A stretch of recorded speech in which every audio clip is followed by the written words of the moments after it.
bonjour et bienvenue dans ce nouveau vlog. J'espère que vous allez bien. On est jeudi. Je commence ce vlog avec une recette. Notre voisine nous a gentiment donné du raisin, donc du raisin de sa vigne. Donc bien sûr il faut le trier, mais on l'a goûté, il est très très doux, donc il y a des grains à enlever bien évidemment, mais il est quand même assez doux et bon. Et Émeric m'a dit ce serait bien que tu fasses un clafoutis, donc je sais pas ce que ça va donner un clafoutis de raisin. Mais je vais essayer. Dites-moi si vous connaissez, parce que le clafoutis on fait toujours à la cerise. Voilà, le raisin est lavé, donc c'est vraiment des beaux grains. Puis alors il est ultra sucré, il est vraiment très bon. Donc j'ai trouvé une recette. Donc il me faut 750 g de raisin, je vais voir combien j'en ai. 200 g de farine, 125 g de beurre, 125 g de sucre, du cognac, de l'eau de vie, bon je vais pas mettre d'alcool, 25 centilitres de lait et 4 œufs. Je mets mon four à chauffer 220. Moi, c'est un four qui chauffe assez vite et beaucoup.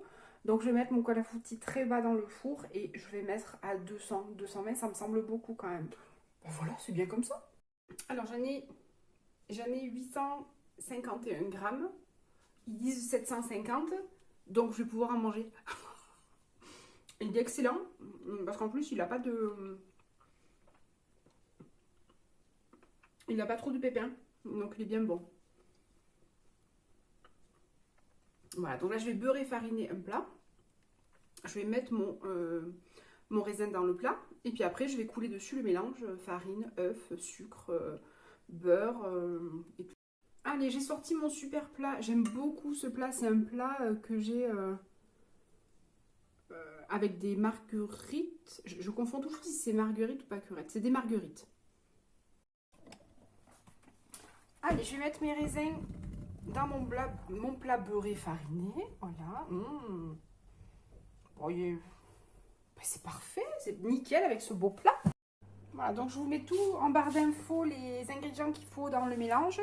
Bien sûr, le beurre, c'est du beurre fondu. On le fait fondre et après, on le rajoute fondu. Et je vais couler le mélange sur mon raisin, tout simplement. Bien partout.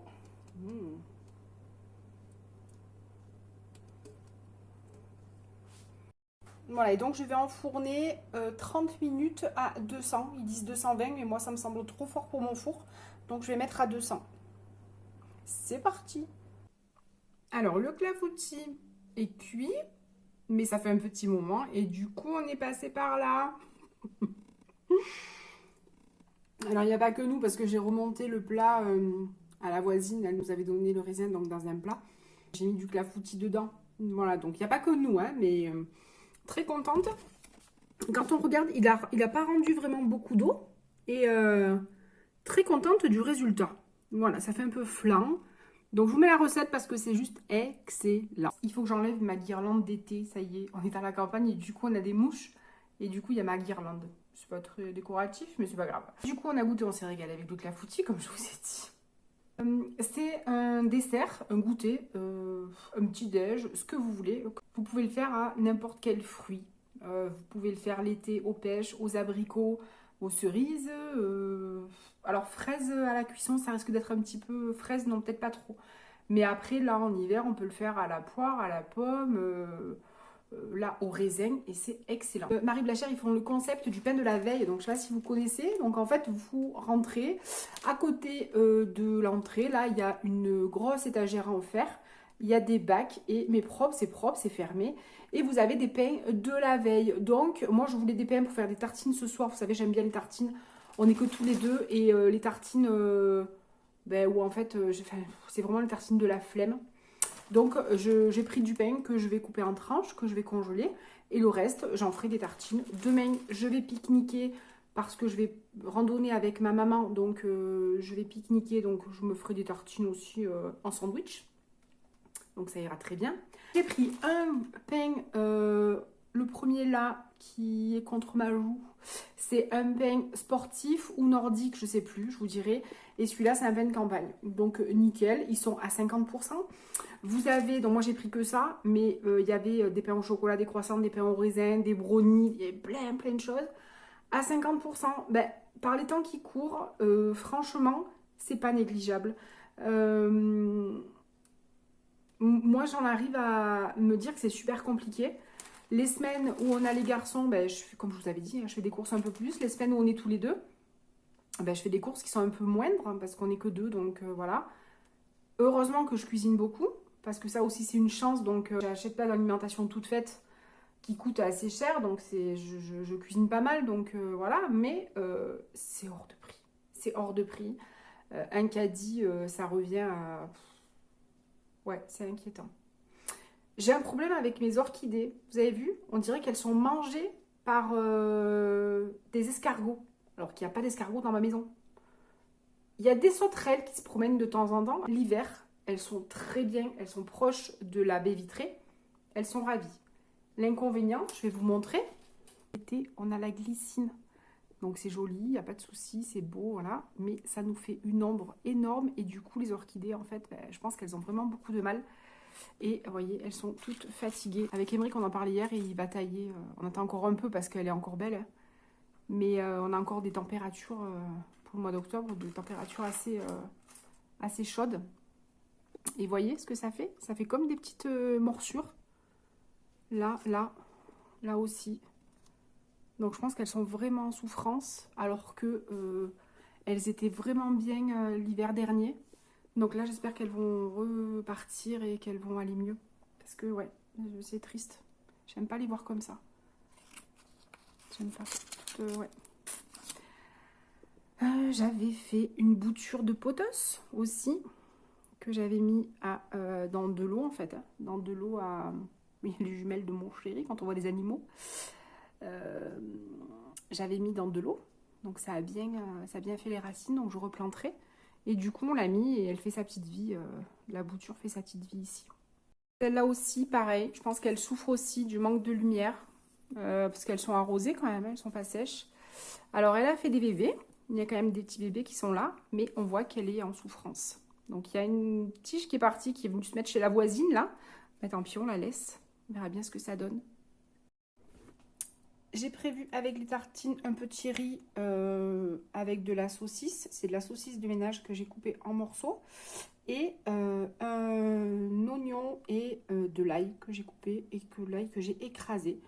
Avec du riz basmati et un petit peu de tomates, de purée de tomates.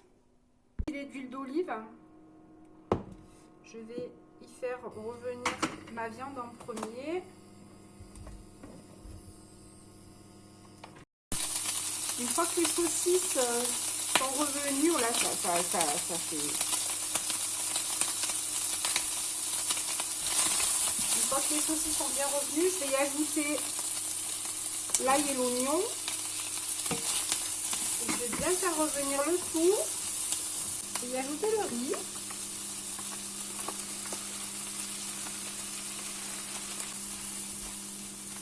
Je vais attendre que le riz devienne un petit peu translucide. Je vais arroser de tomates.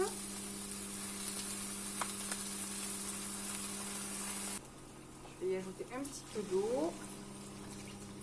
Là, on va aller cueillir du thym. On va voir si on voit Luna aussi, parce que la loulou, en ce moment,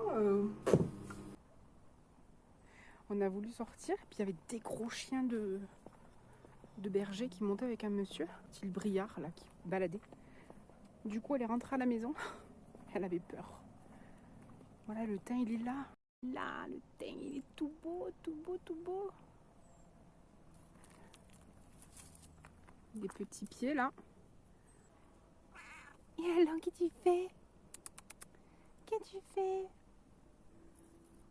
Qu'est-ce que tu fais, nounouille? Où tu vas? Tu t'en vas? Il y a quelqu'un qui a laissé un petit bouquet de fleurs qui a été cueilli, qui a été posé là sur le côté. Peut-être un admirateur secret qui sait, dis donc. Voilà, j'ai ajouté le thym dessus. Voilà, et je vais laisser tout doucement. J'en ai pas mis beaucoup du thym parce que vu que c'est du thym frais, c'est plus fort que le thym sec. Donc j'en ai pas mis beaucoup. Je vais fermer et je vais laisser cuire tout doucement. J'avais envie de vous parler d'un magazine, c'est Open Mind. C'est un magazine qui traite un petit peu du bien-être, se recentrer un petit peu sur soi, prendre soin de soi. C'est un peu l'équivalent, je ne sais pas si vous connaissez, le magazine Respire, le Flow, Happiness, c'est un peu dans le même move, comme on dit. Voilà. Et je les aime beaucoup, ces magazines qui on aime bien se plonger.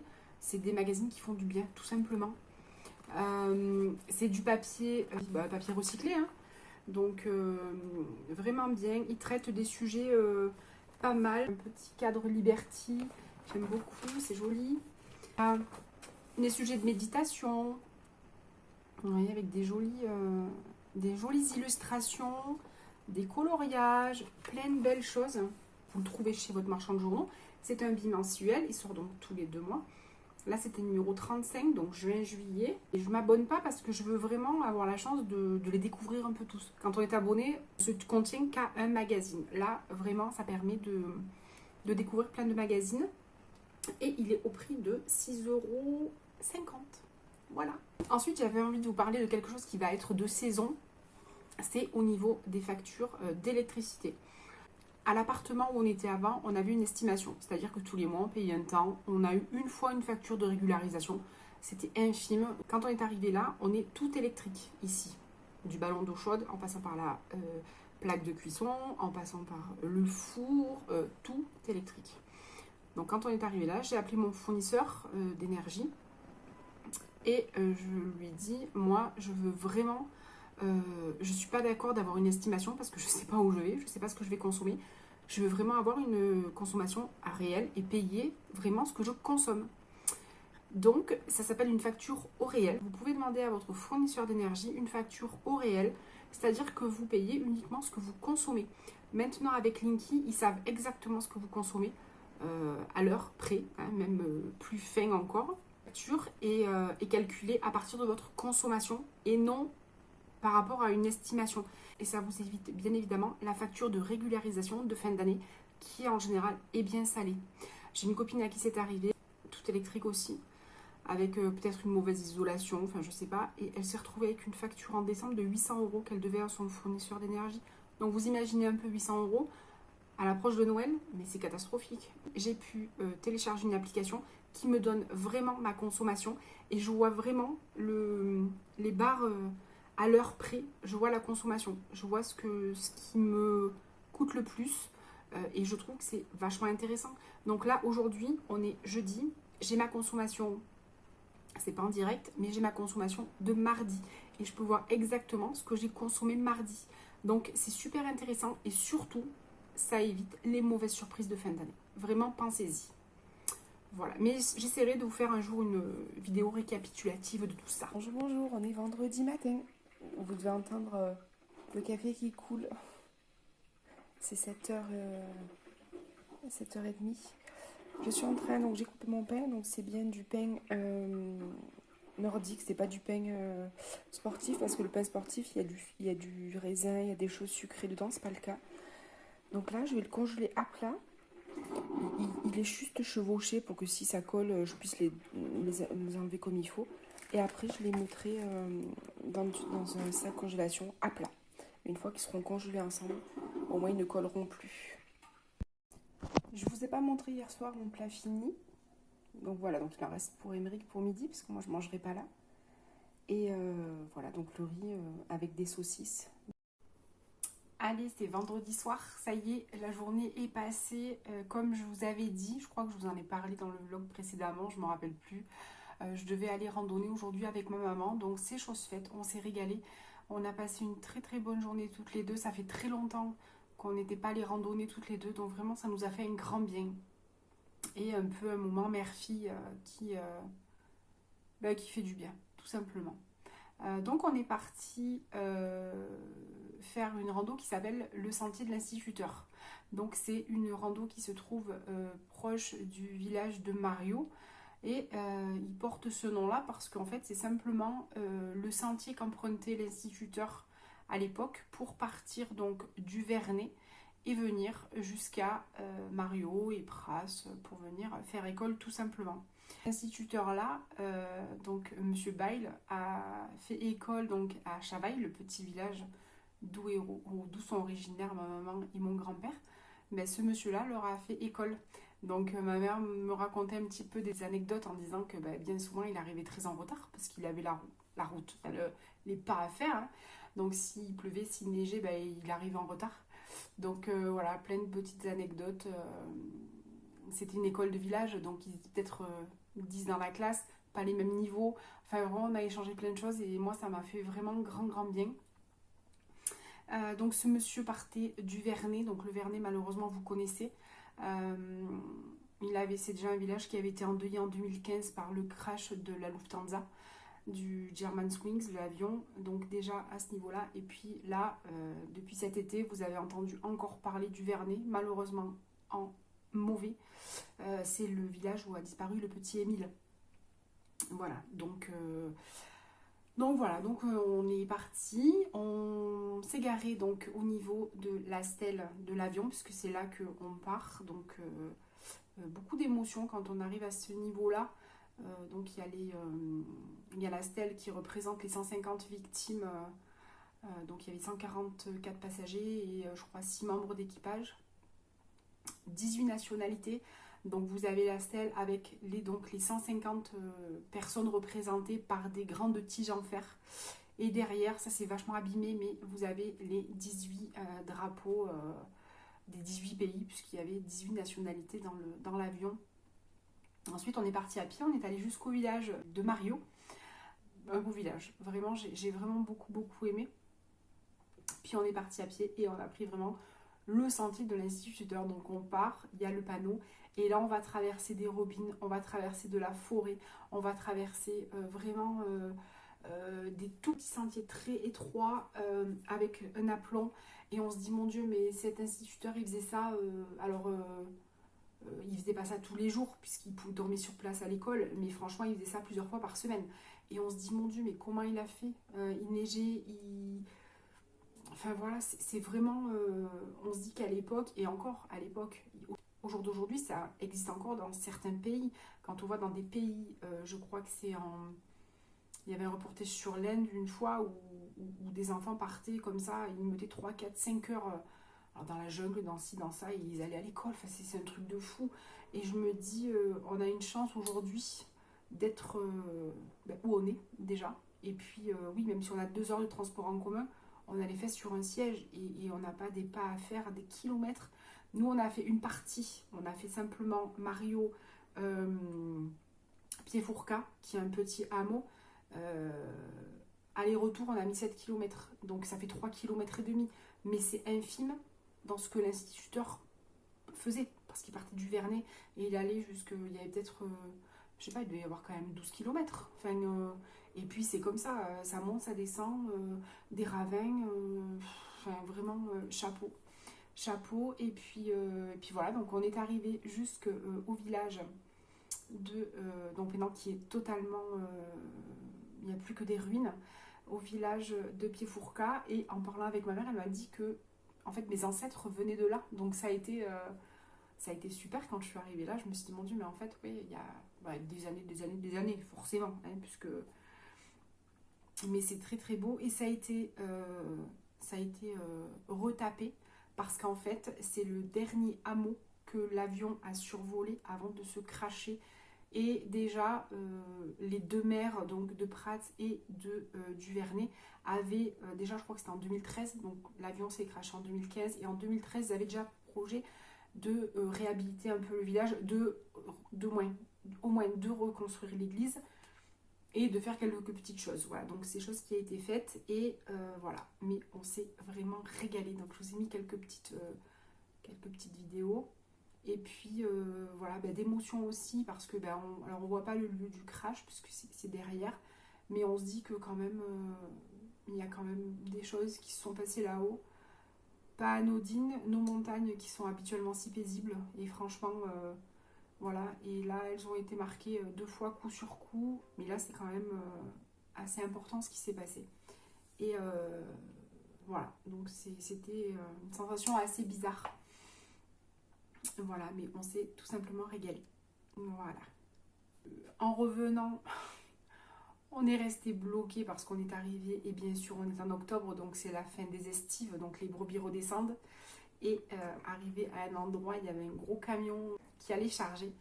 Et donc le chauffeur nous dit je me gare et je vous laisse passer. Et avec ma mère, on dit non, non, non, on reste là, on regarde. On reste là, et ne vous inquiétez pas, vous ne nous gênez pas, vous travaillez, nous on est en vacances. Donc, et puis c'est nos racines. Ma mère était bergère quand elle était jeune. Quand elle a rencontré mon père, elle est venue s'installer en ville, mais ma mère est de la campagne et une bergère. Donc moi c'est quelque chose qui me tient à cœur, c'est un milieu qui me plaît beaucoup. Et du coup, voilà, on a regardé les brebis monter, c'était trop bien. Et puis voilà, et en redescendant, on s'est arrêté aussi chez des amis à mes parents qui ont un grand jardin. Et je leur ai demandé ils avaient du persil, donc de me donner un petit peu de persil. Ils avaient des raies de persil. Je vous montrerai demain matin le persil que j'ai eu. Un petit bouquet de persil. Voilà. Bon, sur ce, je vais aller prendre ma douche et puis je vais aller me coucher parce que demain matin, je reprends la couture. Oui, oui, oui. Ça fait très longtemps que je fais plus d'activité. Et là, avec une copine, on a décidé de reprendre des cours de couture. Donc, il faut que je prépare ma machine à coudre, mes fils, mes tissus et tout ce qui s'ensuit. Et demain, c'est couture. Voilà, je vous souhaite une bonne nuit et je vous dis à demain. On est venu faire un petit tour avec Nounouille. On est samedi. La journée est finie. Tu sautes, Nounouille? Non, qu'est-ce que tu fais? Là, les blancs. Ouais. J'aime pour ça. Yeah. Ça, c'est la touche marseillaise, ça. Ça, les sangliers, ils aiment bien. À chaque fois que je pense à Brise de Nice. Celui qui est avec un gros orteil. Aussi.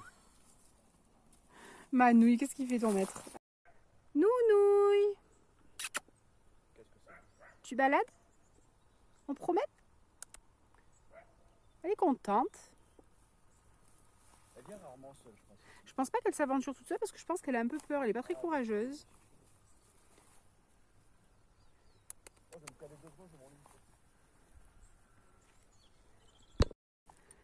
Ça y est, on commence à avoir du feuillage d'automne. L'automne a du mal à s'installer. Les couleurs ne sont toujours pas là. Les arbres sont encore pleins de feuilles vertes. C'est les toutes premières couleurs qu'on voit là. Je suis allée à la couture ce matin. J'étais bien contente parce que ça faisait longtemps que je n'avais pas sorti la machine à coudre. Donc voilà, je pense que ça va me motiver pour faire plein de choses. Il y a les cadeaux de Noël qui arrivent. Donc je me dis que voilà, faire des petites choses pour la famille, c'est toujours bien. Et puis, je ne sais pas si vous vous rappelez, j'avais fait un haul action où j'avais acheté une serviette pour les cheveux qui se noue derrière, avec un petit bouton et un élastique. Et je vous avais dit que je voulais le faire en couture, mais je n'avais pas la foi. Et bien ce matin, j'ai retrouvé la foi. Donc je vais le faire. Voilà, il faut que je trouve un patron, que je vais me débrouiller et puis je vais faire ça. Il y a la nounou. Et c'est des iris. Ouais. Et voilà, donc il faut juste que je voie comment m'installer parce que du coup, j'ai pas envie de me mettre dans la salle à manger, mais on a une grande chambre, donc je pense que je vais m'installer un petit truc entre le bureau et la chambre. Et puis ça va être bien. Voilà, voilà. Demain, on fait un vide-grenier. On a chargé la voiture, ça y est. Donc c'est très bien. Voilà, on est bien contents. Et puis la semaine sera vite passée. Mieux, elle s'intéresse. Ouais. Où tu vas? Elle a sauté, elle est montée sur le mur. Mais c'est haut, dis donc, Loulou. Tu fais la tête parce qu'on rentre. Elle n'est pas contente. Elle n'est pas contente parce qu'on rentre. Regarde, tu vois, regarde. Elle sent. Ouais, c'est du thym en plus. Et dès qu'on touche, elle s'approche. Oh putain, elle a montré une chose comme elle est bizarre. Regarde. Non. Tu la vois? Oui, elle est moche. Ah, elle est moche. Salette. Ah, elle est moche. Fais gaffe qu'elle ne tombe pas dessus. Non, t'inquiète. Alors ça, j'ai jamais vu ça, tu vois. Une comme ça, là. Elle est où? Je sais pas, elle est tombée. Elle est partie. Ah, quelle horreur. Elle n'est pas tombée dessus, sur nous. Et elle était exactement comme les branches, c'est un truc de malade. Ouais, elle se tu as réussi à la les filmer? branches. Ouais. Elle mange les plantes grasses, c'est pas grave. Non. C'est pas bon, oui. C'est ce que... Ça reprend là, Ouais. là et Ouais, mais c'est lui, grave là, parce que, là. comme tu disais, c'est C'est des plantes normalement qui poussent au printemps. Au printemps. Au Quoi. printemps, ouais. Là, il y a le hou qui est complètement fleuri aussi. Ah, le hou, il est déjà fleuri, ouais, c'est Tout dingue. fleuri, le hou, il est magnifique. On aura sur. Il y a du on persil fera- là, quasi. C'est quand j'ai secoué mon panier. Ouais, le hou, et on mettra du joli hou sur la table pour Ah ouais. Noël. Mais il sera peut-être avancé, il sera peut-être plus fleuri. Donné, Enfin, comme il a ouais. poussé, c'était Ouais, ouais. incroyable. Il est magnifique, le hou. Ouais. Il est trop trop beau. Je vais bien tailler la vigne là, à l'automne. Puis là, Oh, Manouille, on va elle est bien où la dégager. nouille? Nounou, on arrive. Et puis là Manou. aussi, regarde. Ça, comme ça. Je vous avais dit hier qu'on était passé chez des amis à mes parents et que je leur avais demandé gentiment de me donner un petit peu de persil. Un petit bouquet de persil. Voilà, donc je vais le trier, je vais le couper et puis je vais le mettre au congélateur. On est dimanche, il est 17h passées, je ne vous ai pas pris aujourd'hui. On est allé faire un vide-grenier. On a passé une très bonne journée, un très grand soleil. Je ne sais pas combien il faisait, mais on était en débardeur. L'après-midi, le matin, il faisait frais. Et l'après-midi, on s'est régalé au chaud. Bon, c'est pas trop normal, hein, faut être honnête. Hein, des températures comme ça, c'est pas bien. On avait planté des fleurs au printemps avec Émeric. Je ne sais pas si vous vous rappelez, je crois que j'avais fait un vlog. Là, elles repartent, ça y est, alors qu'elles devraient dormir. La pousse repart. Et puis, bah, de toute façon, elles vont geler. Là, il y avait des petites graines de tournesol qui étaient tombées. Il y a les tournesols qui sont en train de monter. C'est pas encore un tournesol, c'est qu'un plant. Mais le tournesol pourra arriver. Et on se dit, on est au mois d'octobre, donc le tournesol, il va geler. Donc, je me dis, on va peut-être le rentrer. Donc, on appelle ça la pièce du charpeuil. Ça nous fait un petit salon d'hiver. Et ben, on va essayer de rentrer les plantes et voir si elles continuent à progresser pendant l'hiver. Je sais pas, est-ce qu'elles vont continuer à pousser? Je sais pas, on verra bien. Au vide-grenier, on a bien vendu, on était contents. Et j'ai parlé avec des copines et je vais mettre en vente sur Vinted. Je n'ai jamais mis en vente sur Vinted. Je suis un petit peu arriérée, je suis pas très... voilà. Donc je me suis décidée. J'ai déjà acheté sur Vinted pour mes garçons. J'ai déjà acheté des choses, il n'y a pas de souci. Mais vendre, je n'ai jamais fait. Donc c'est parti, je vais m'y atteler. Donc j'espère que ce petit vlog sur quelques jours vous a plu. Je vous souhaite un bon dimanche soir. Et puis ben, je vous dis à très vite pour un nouveau vlog.